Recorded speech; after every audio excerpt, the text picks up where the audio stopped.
Hello students, welcome to my Bengali study channel. Bengali study চ্যানেলের পক্ষ থেকে তোমাদের সকলকে স্বাগত।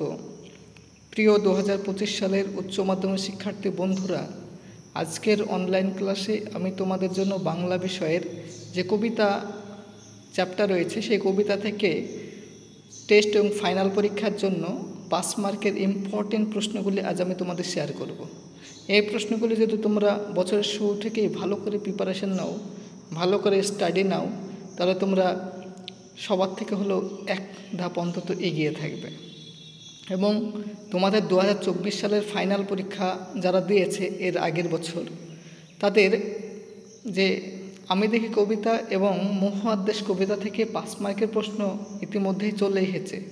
তাই এবছর অর্থাৎ যারা 2025 সালের উচ্চ মাধ্যমিক পরীক্ষার্থী রয়েছে তাদের জন্য এই দুটি চ্যাপ্টার পড়া লাগবে না, কারণ এই দুটি চ্যাপ্টার থেকে কোনো 5 মার্কের প্রশ্ন এবার তোমাদের পরীক্ষা আসবে না।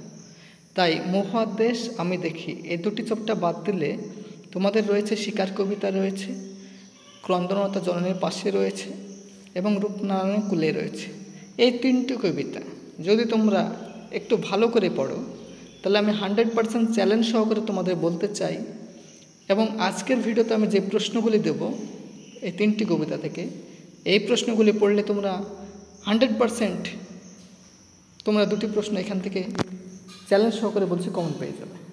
তাই তোমরা এখন থেকেই শিকার কবিতায় থেকে যে প্রশ্নগুলো দেবো সেগুলো তোমরা ভালো করে পড়ো, ক্রন্দনতা থেকে পড়ো এবং রূপনারায়ণ কুলে কবিতা থেকে যে প্রশ্নগুলি দেবো সেগুলো তোমরা পড়ো। তাহলে তোমরা টেস্ট পরীক্ষা কি এমনকি ফাইনাল পরীক্ষা প্রত্যেকটি পরীক্ষায় তোমরা আমার এই বলা প্রশ্নগুলির মধ্য থেকেই তোমরা 5 মার্কের প্রশ্ন কমন পেয়ে যাবে।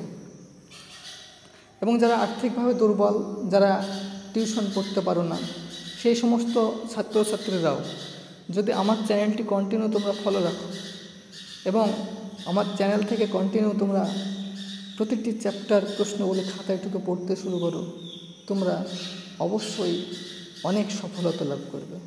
এবং আমি কন্টিনিউ তোমাদের এমসিকিউ বলো, এসএকিউ বলো, ডট প্রশ্ন বলো, প্রত্যেকটি প্রশ্নে আপলোড করে থাকি। শুধু বাংলা বিষয় নয়, এর পাশাপাশি তোমাদের ইতিহাস, রাষ্ট্রবিজ্ঞান থেকেও আমি প্রশ্ন আপলোড করে থাকি। তাই আমার এই চ্যানেলটি তোমরা ফলো রাখবে।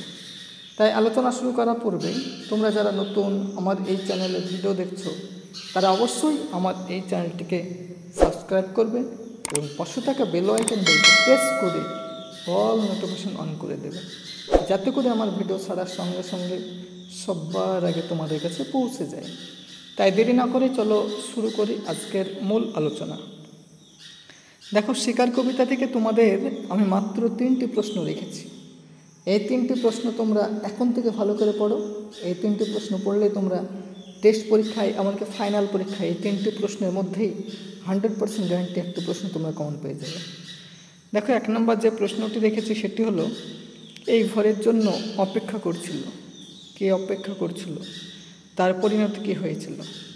এই প্রশ্নটি শিকার কবিতার সবচেয়ে মারাত্মক গুরুত্বপূর্ণ। তোমরা যদি টেস্ট পেপার দেখো, আগের বছরের টেস্ট পেপার, তবুও তোমরা এই প্রশ্নটি দেখতে পাবে।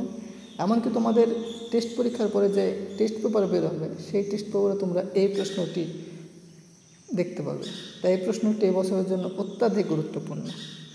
পরের প্রশ্ন 2 নম্বর, শিকার কবিতায় ভোরের যে পরিবেশ বর্ণনা হয়েছে তা নিজের ভাষায় লেখো। এই পরিবেশ কোন ঘটনার করুণ হয়ে উঠেছিল? এই প্রশ্নটি অত্যাধিক গুরুত্বপূর্ণ প্রশ্ন। এই দুটি প্রশ্ন শিকার কবিতার খুবই মারাত্মক গুরুত্বপূর্ণ। এবং 3 নম্বর অন্তিম যে প্রশ্নটি রেখেছি সেটি হলো, শিকার কবিতায় ভোর শব্দটি 2 বার 2 তাৎপর্যে ব্যবহৃত হয়েছে, বিষয়টি আলোচনা করো। এই হাতে গোনা মাত্র 3টি প্রশ্ন তোমাদের আমি শেয়ার করলাম। এই 3টি প্রশ্ন দেখো, এখন থেকে দেখে রাখো, দেখবে তোমরা একটি প্রশ্ন টেস্ট পরীক্ষায় এবং ফাইনাল পরীক্ষায় শিকার কবিতা থেকে কমন পেয়ে যাবে। এবারে ক্রন্দনতা জননীর পার্শ্ব কবিতা থেকে তোমাদের সামনে আমি মাত্র 2টি প্রশ্ন রেখেছি।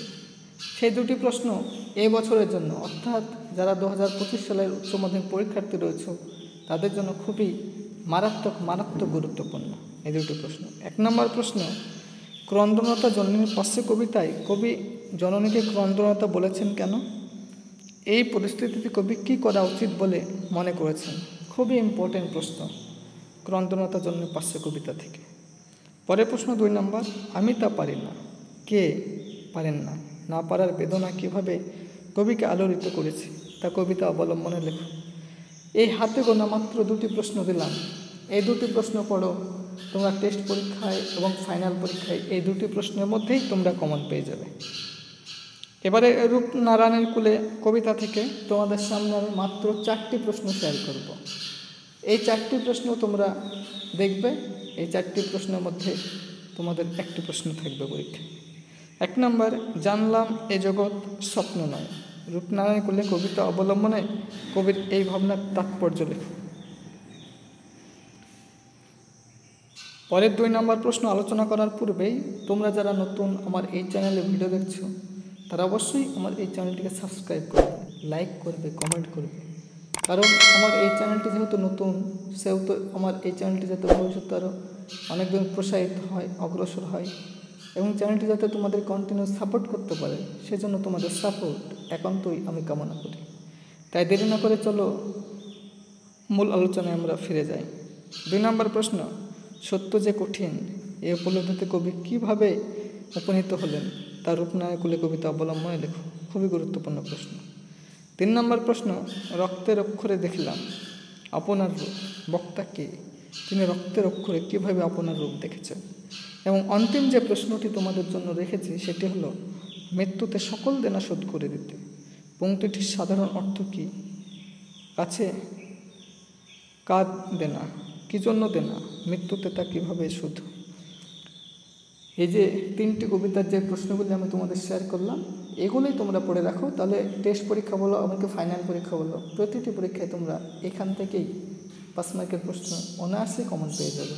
আমি 100% চ্যালেঞ্জ সহকারে তোমাদের বলছি, কারণ এর আগের বছরও আমি তোমাদের এইভাবেই কন্টিনিউ সাজেশন দিয়েছিলাম এবং প্রত্যেকটি প্রশ্নই তোমাদের টেস্ট পরীক্ষা বলো, আমাকে ফাইনাল পরীক্ষা বলো, প্রতিটি প্রশ্নই তোমাদের পরীক্ষায় ছিল। তাই এবছরও আমি আশা করি প্রতিটি প্রশ্নই তোমাদের টেস্ট পরীক্ষা এবং ফাইনাল পরীক্ষায় থাকবে। তাই এরকম নিত্য নতুন ভিডিও পেতে তোমরা অবশ্যই আমার এই চ্যানেলটিকে সাবস্ক্রাইব করবে, লাইক করবে, কমেন্ট করবে এবং চ্যানেলটি বন্ধু বান্ধবদের মধ্যে অধিক পরিমাণে শেয়ার করো।